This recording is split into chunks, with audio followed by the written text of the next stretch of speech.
Assalamualaikum warahmatullahi wabarakatuh. Kali ini kita akan mempelajari tentang statistika. Yang pertama tentang pengertian statistika. Namun sebelumnya perlu diketahui bahwa kompetensi dasar yang akan kita pelajari adalah yang pertama, mendeskripsikan berbagai penyajian data dalam bentuk tabel atau diagram atau plot yang sesuai untuk mengomunikasikan informasi dari suatu kumpulan data melalui analisis perbandingan berbagai variasi penyajian data. Yang kedua, menyajikan data nyata dalam bentuk tabel atau diagram atau plot tertentu yang sesuai dengan informasi yang ingin dikomunikasikan. Nah, kita lihat tabel di sini. Apakah ini termasuk statistika? Nanti akan kita pelajari lebih lanjut. Disebutkan bahwa statistik adalah kumpulan fakta berbentuk angka yang disusun dalam daftar atau tabel yang menggambarkan suatu persoalan. Kegunaan dari statistik adalah yang pertama, untuk menyatakan ukuran sebagai wakil dari kumpulan fakta. Yang kedua, untuk memperoleh sekumpulan informasi yang menjelaskan suatu masalah guna menarik kesimpulan yang benar. Nah, ilmu yang mempelajari tentang cara membuat statistik disebut sebagai statistika. Langkah-langkah dalam statistik. Yang pertama adalah pengumpulan data, dilanjutkan dengan pengolahan data. Selanjutnya adalah penganalisisan, dilanjutkan dengan penarikan kesimpulan, dan yang terakhir adalah membuat keputusan. Pada pertemuan kali ini kita akan mempelajari tentang langkah yang pertama, yakni pengumpulan data. Apa itu data? Data adalah sejumlah informasi yang dapat memberikan gambaran tentang suatu keadaan atau masalah. Syarat data yang baik, yang pertama, data harus objektif. Yang kedua, data harus relevan. Yang ketiga, data harus sesuai zaman atau up to date. Yang keempat, data harus representatif. Artinya, sampelnya harus dapat menggambarkan populasi. Yang kelima, data harus dapat dipercaya. Macam-macam data. Yang pertama, data tunggal dan data kelompok. Kemudian, data kualitatif dan data kuantitatif. Kemudian, ada data primer dan data sekunder. Dan macam yang lain adalah data internal dan data eksternal. Data kuantitatif dibagi menjadi dua. Yang pertama adalah data diskrit yang diperoleh dari hasil menghitung. Yang kedua adalah data kontinu yang diperoleh dari hasil mengukur. Contoh-contoh data, misalnya data statistik bidang produksi. Ini adalah tabel produksi gabah dalam ton. Kemudian contoh lagi, data statistik bidang ketenagakerjaan. Misalnya tabel lowongan tenaga kerja tahun 1996. Ini adalah contoh-contoh data statistik. Sekarang kita akan mempelajari tentang populasi dan sampel. Kita lihat gambaran sebagai berikut. Nah, ini ada lingkaran besar warna biru dan di situ tertulis populasi. Kemudian di dalamnya ada lingkaran kecil berwarna kuning yang tertulis di situ di dalamnya sampel. Artinya, populasi adalah subjek penelitian kita dalam sebuah wilayah secara menyeluruh. Misalnya kita meneliti tentang keadaan dalam suatu desa, maka atau keadaan penduduk desa itu, maka populasinya adalah seluruh penduduk yang ada di desa itu. Sedangkan sampel itu adalah sebagian dari populasi. Artinya, misalnya kalau dalam satu desa itu, kalau populasinya adalah seluruh penduduk desa, maka sampelnya adalah kita ambil sebagian dari penduduk. Artinya tidak semuanya. Tapi sampel harus bisa mewakili gambaran dari populasi. Sekarang kita akan mempelajari tentang macam diagram. Yang pertama ada diagram gambar atau piktogram, yaitu diagram yang menunjukkan data dengan menggunakan gambar sebagai visual. Ini contohnya seperti ini. Ada, jadi datanya digambarkan sebagai sebuah gambar yang mewakili angka gitu. Misalnya TK ada 2 gambar anak, maka setiap gambar itu mewakili 100. Jadi kalau ada 2 gambar berarti 200. Atau di situ dijelaskan di informasinya ini bahwa gambar ini mewakili 100 orang responden. Seperti itu. Kalau ada 4 berarti 400, kalau ada 6 berarti 600. Kemudian ada lagi diagram ya sebagai bentuk penyajian data, yaitu diagram lingkaran. Artinya penyajian datanya menggunakan gambar yang berbentuk daerah lingkaran atau sekali lagi disebut sebagai diagram lingkaran. Diagram lingkaran akan digambarkan seperti ini. Kita lihat itu contohnya. Diagram berikut menunjukkan cara murid-murid suatu SMK datang ke sekolah. Jika jumlah murid 480 orang, maka banyaknya siswa yang datang ke sekolah dengan berjalan kaki adalah... Nah, bagaimana cara kita mencari banyak siswa yang datang ke sekolah dengan berjalan kaki? Kalau di sini diberi keterangan seperti ini. Kita lihat.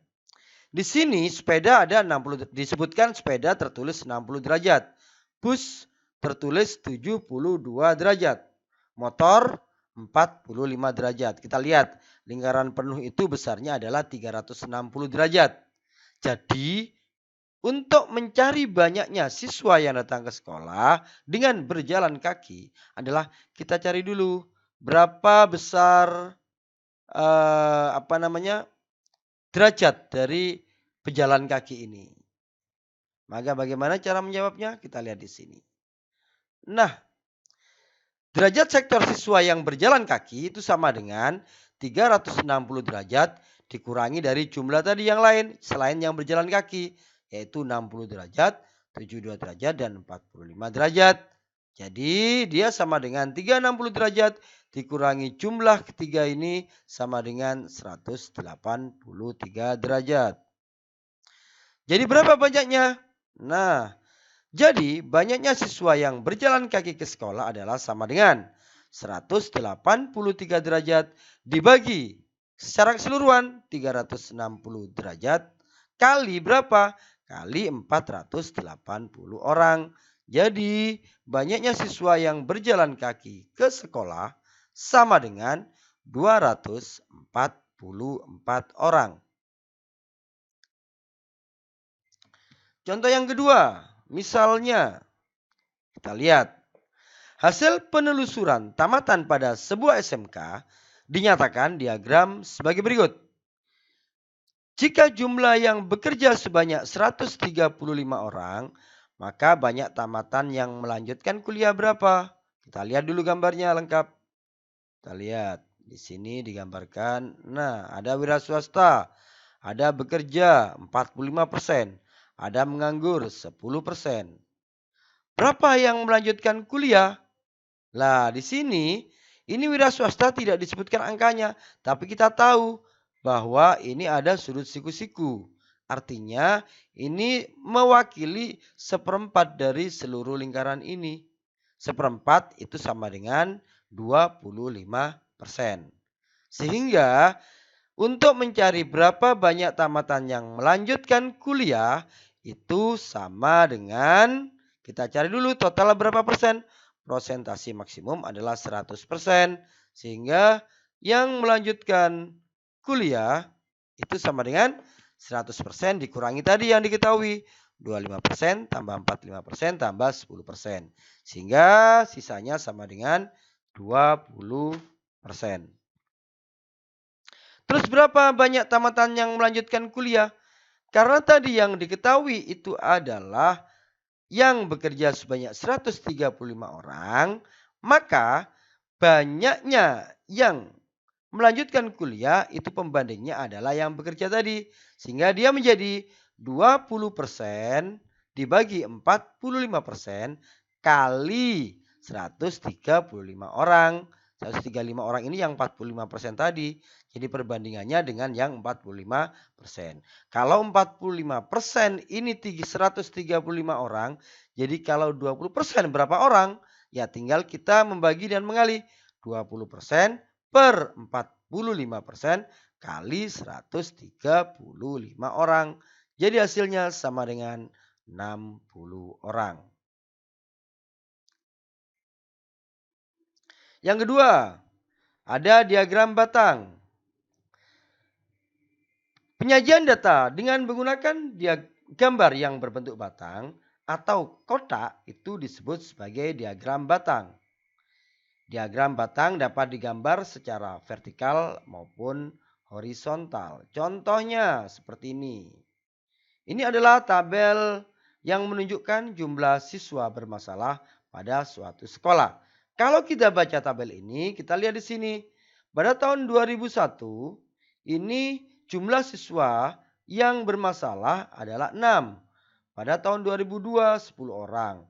Pada tahun 2003, 13 orang. Kenapa 13? Karena ini tidak pas garis. Tapi ada di atas 12. Di tengah-tengah antara 12 sama 14. Sehingga kita membacanya adalah 13. Dan pada tahun 2004 ada 10 orang. Ini cara membacanya.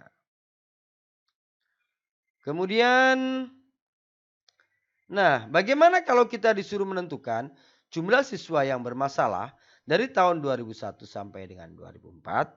Ya, otomatis kita akan menjumlahkan tahun pertama sampai tahun terakhir. 2001, 6 tadi. 2002, 10. 2003, 13. 2004, 10. Sehingga total siswa yang bermasalah mulai tahun 2001 sampai dengan 2004 sama dengan 39 siswa. Contoh lagi. Kita lihat. Nanti kita akan disuguhkan dengan contoh diagram batang yang menggambarkan kondisi lulusan dari suatu SMK dari tahun 1992 sampai dengan tahun 1996. Nanti akan ditanyakan berapakah banyak lulusan yang tidak menganggur selama tahun 92 sampai 95. Kita lihat dulu. Nah, seperti ini gambarnya. Kita lihat. Di situ digambarkan ada perbedaan warna. Ada warna hijau. Hijau apa itu ya? Tidak tahu saya namanya hijau apa. Hijau itu menunjukkan lulusan yang bekerja. Kemudian warna orange itu menunjukkan yang melanjutkan belajar.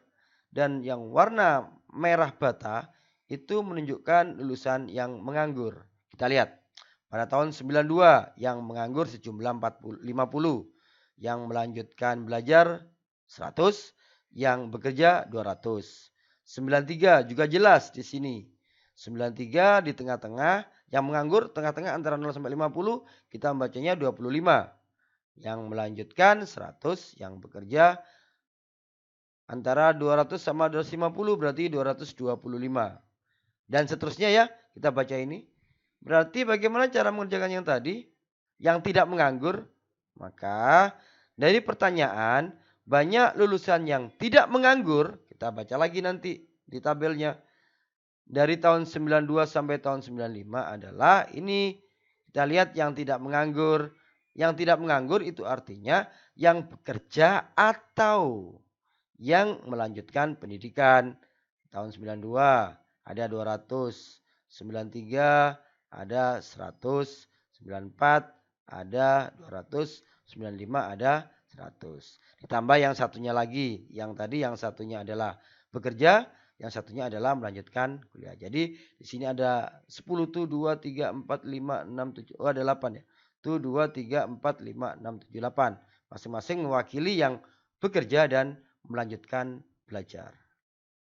Sehingga jumlah lulusan yang tidak menganggur sama dengan 1225.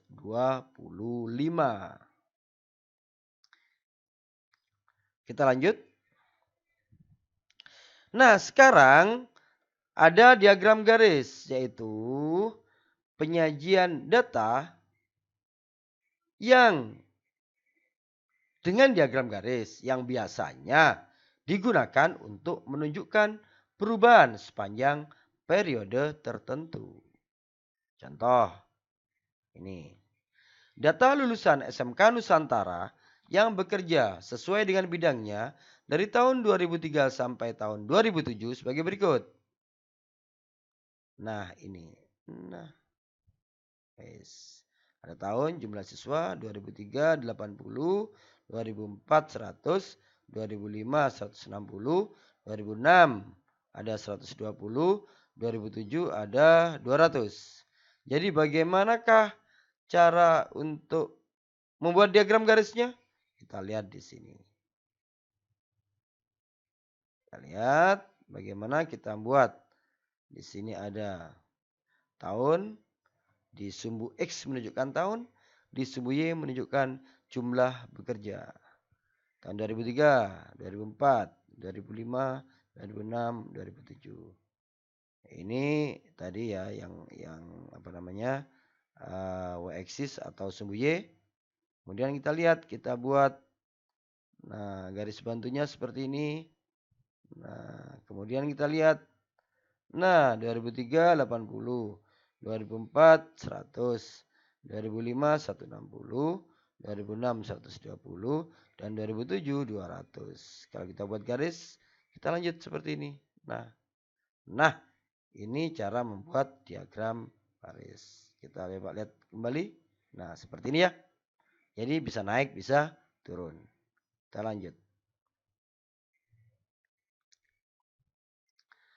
Sekarang ada lagi yang berupa histogram dan poligon frekuensi. Histogram merupakan penyajian data bila data dikelompokkan dalam tabel distribusi frekuensi. Ada beberapa hal yang dilakukan untuk membuat tabel distribusi frekuensi. Ini nanti yang akan kita pelajari lebih lanjut ya. Jadi kita akan, kalau yang awal tadi itu sudah pernah kita pelajari ketika pendidikan sebelumnya, SD, SMP. Sekarang nanti kita akan lebih banyak mempelajari penyajian data melalui histogram, terutama di tabel distribusi frekuensi. Langkahnya, yang pertama adalah untuk membuat tabel distribusi frekuensi, langkah yang pertama yaitu menentukan jangkauan data. Di sini jangkauan data diwakili huruf C, sama dengan datum maksimum dikurangi datum minimum. Apa itu datum? Datum, kalau data kan misalnya ya, kita mengukur ada 5 nilai misalnya. Ada 5 nilai yang akan kita teliti. Misalnya nilai itu 50, 55, 60, 65, 70. Maka kumpulan nilai ini disebut sebagai data. Sedangkan yang 50, 55, 60 per nilai ini itu namanya datum. Jadi datum itu ambil satu bagian dari data. Jadi kalau dikumpulkan 50, 55, 60, 65, 70 itu namanya data. Kalau hanya satu nilai itu namanya datum. Nah, di sini yang pertama adalah menentukan jangkauan data, yaitu C sama dengan datum maksimum dikurangi datum minimum. Yang kedua adalah menentukan banyak kelas interval. Apa itu kelas interval? Nanti di tabel distribusi frekuensi akan kita bahas lebih lanjut. Yang kedua adalah menentukan banyak kelas interval atau K, di mana K sama dengan 1 ditambah 3,3 kali log N. Apa itu N? N adalah jumlah data. Artinya banyaknya datum ya. Banyaknya datum atau jumlah datanya itu ada jumlah data berapa. Atau banyaknya datum tadi berapa. Dengan K sama dengan bilangan bulat. Nah nanti untuk menentukan banyak kelas interval itu untuk pembulatannya itu pembulatan diperbesar. Pembulatan diperbesar. Jadi untuk menentukan banyak kelas interval itu pembulatannya diperbesar. Di mana K itu anggota bilangan bulat. Kemudian menentukan panjang kelas interval. Di mana P sama dengan J dibagi K. Itu J adalah jangkauan data dan K adalah kelas interval. Misalnya ini. Hasil ulangan matematika didapat data sebagai berikut. Kita lihat. Nah ini. Nah. Ini adalah tabel distribusi frekuensi yang sudah jadi. Ya. 40 ini adalah datum terendah dan 93 ini adalah datum tertinggi. Bagaimana cara kita membuat? Kita nanti akan belajar membuat ini. Kita akan belajar membuat tabel seperti ini. Maka untuk bisa membuat tabel seperti ini, langkah yang pertama kita tentukan jangkauannya. Ini jangkauannya bagaimana? Nah, ini jangkauan diambil dari ini ya. Ini adalah datum terendah dan ini datum tertinggi. Jadi tadi sudah ada rumusnya. Kemudian ini 40 sampai 48 ini ya satu baris ini itu namanya kelas interval. Saya ulangi bahwa ini adalah kelas interval. Berapa banyak kelas di sini? Kita hitung 1, 2. Ini kelas pertama. Ini kelas interval kedua. 3, 4, 5, 6. Jadi di tabel distribusi frekuensi ini ada 6 kelas interval. Kemudian apa itu panjang kelas? Nah ini 40 sampai 48 ini namanya panjang kelas. Nah nanti ketika mencari banyak kelas interval, kalau nanti hasilnya itu desimal, maka pembulatannya diperbesar. Pembulatannya diperbesar. Sedangkan kalau untuk mencari panjang interval, itu pembulatannya diperkecil. Apa itu diperbesar? Misalnya, ketika kita mencari panjang kelas interval, dapatnya 5,2. Maka naikkan jadi 5,3. Kalau misalnya panjang kelas intervalnya itu pembulatannya diperkecil, misalnya 6,4, ya kecilkan jadi 6 gitu ya. Jadi kalau 6, kalau diperbesar naikkan jadi 7. Tapi kalau diperkecil tetapkan jadi 6. Itu artinya kalau diperkecil itu pembulatannya tetap angka awal, tapi kalau diperbesar naik 1.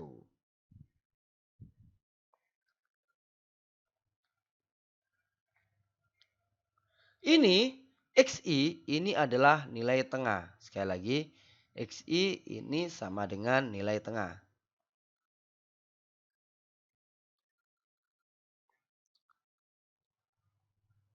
Nah, sekarang dari tadi ya, tabel itu ada penjelasannya seperti ini.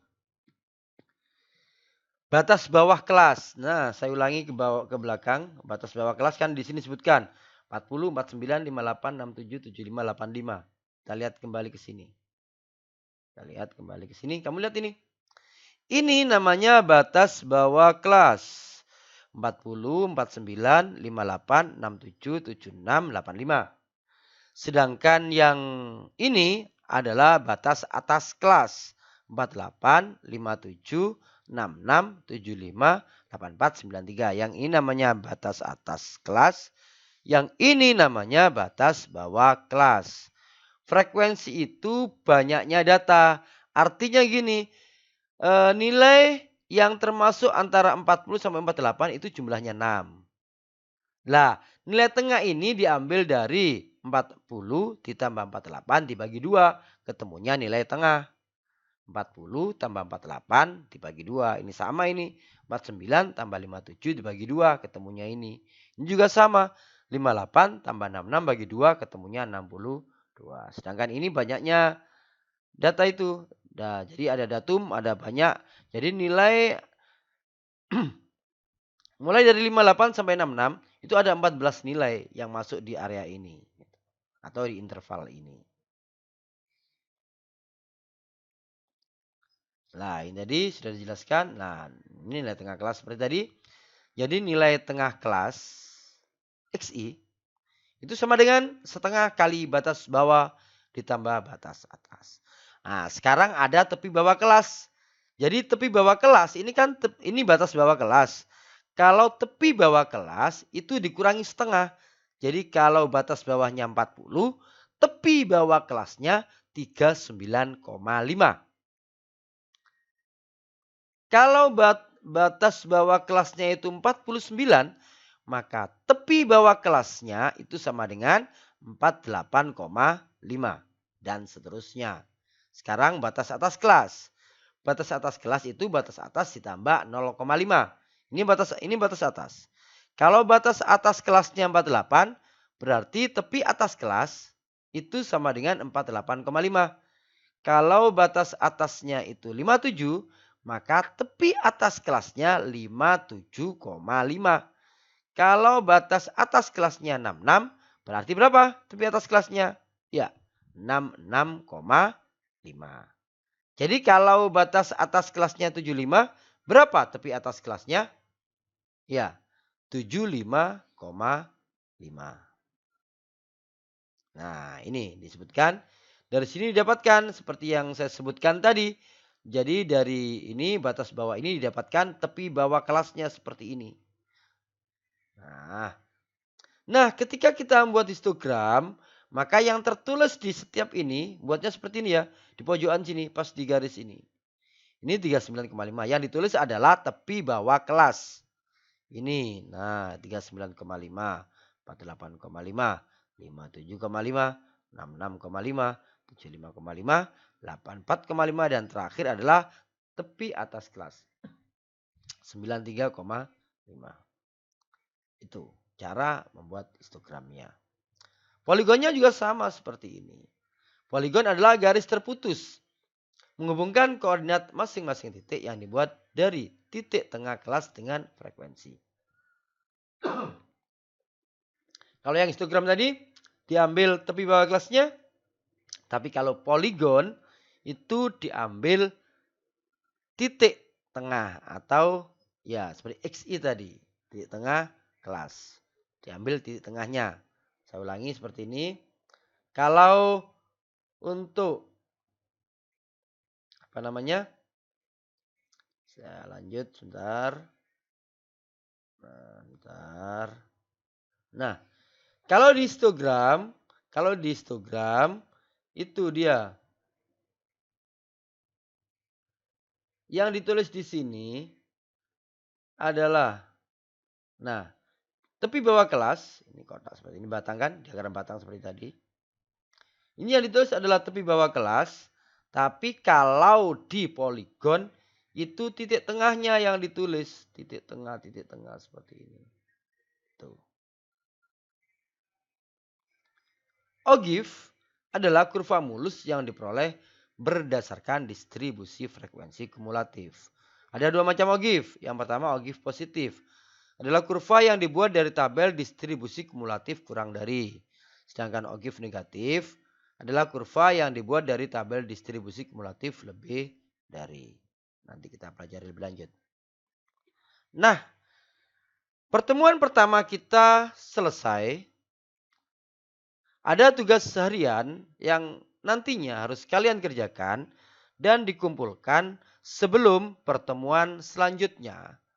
Tugas harian yang pertama adalah ada di situ kumpulan datum atau data ya. Ada data di situ, kumpulan nilai ya, anggap itu kumpulan nilai. Kemudian tugas kalian adalah membuat tabel distribusi frekuensi. Sekaligus saya tambahkan, sekaligus nanti adalah membuat histogram dan poligonnya. Sekali lagi, membuat histogram dan poligonnya. Jadi kalau di sini tertulis distribusi frekuensi saja, tapi nanti kalian juga harus menggambar histogram sama poligon atau diagram batang tadi sama diagram garis tadi. Urutan pekerjaannya seperti ini. Berarti nanti ada 8 dan 9. 8 itu silahkan perintah nomor 8 adalah buat histogram dan perintah nomor 9 adalah buat diagram poligonnya. Terima kasih. Sampai bertemu di pertemuan minggu depan. Saya akhiri. Assalamualaikum warahmatullahi wabarakatuh.